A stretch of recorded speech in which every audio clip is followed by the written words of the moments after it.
Hey everyone, Matt Holtzman here for the Autobiography assignment. I decided to go by video again. I just think it's great that we get to do these videos rather than having to write so much, because we write a ton in seminary. So get to do some video work here.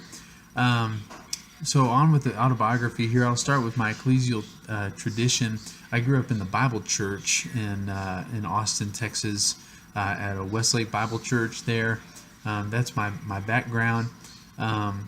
My tradition there was primarily a pastor-led congregation, although the elders were very involved in making decisions. I think, because I was young, I wasn't quite sure. When I moved into college, I transferred over into the Presbyterian church mostly by accident.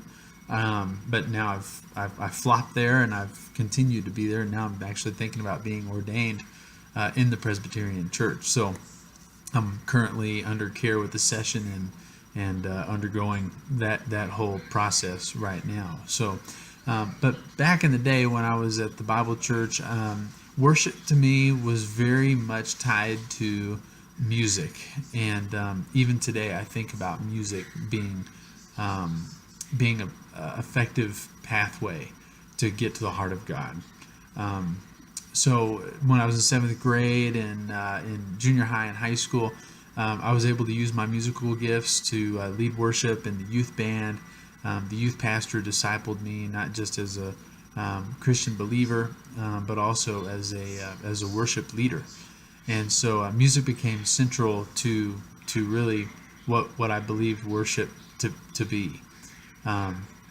So ways that I particularly resonate with God's presence in worship, music is right at the top of that. In particular, I feel like that when we sing songs where good theology meets good melody, then we've got a win-win situation.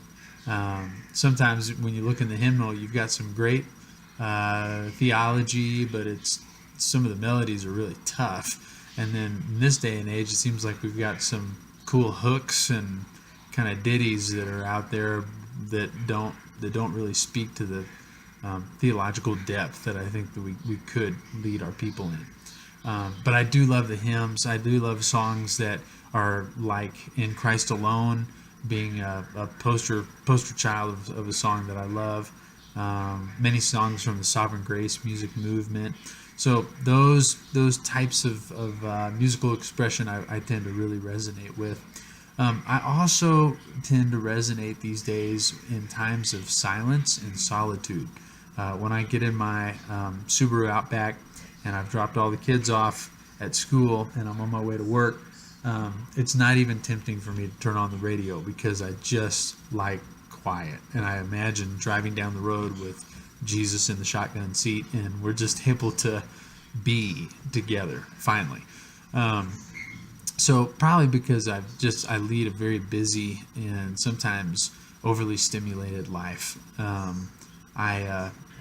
With 3 kids and lots of activity for them, I really crave that time of solitude and silence with the Lord when I can get it.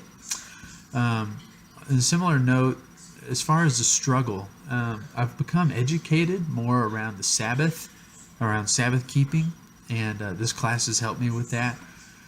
I wish that it just had a total transformation in my life, and I could say, man, I am just getting an A+ on Sabbath every single week.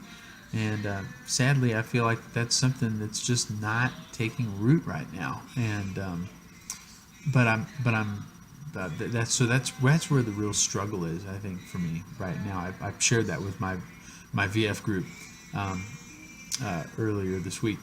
An interesting worship story. I'll end with this. I feel like God keeps reminding me of this story because He reminds me of just the expansiveness of His worship and the just how big the family table is, if you will, of worship. When I was originally a worship leader at my first job at Westminster Presbyterian Church, I was a young whippersnapper and thought I had all the answers as far as worship ministry went. I came right out of school. I knew how to play guitar and piano and so forth. So I was the first worship leader for the contemporary worship service at that church.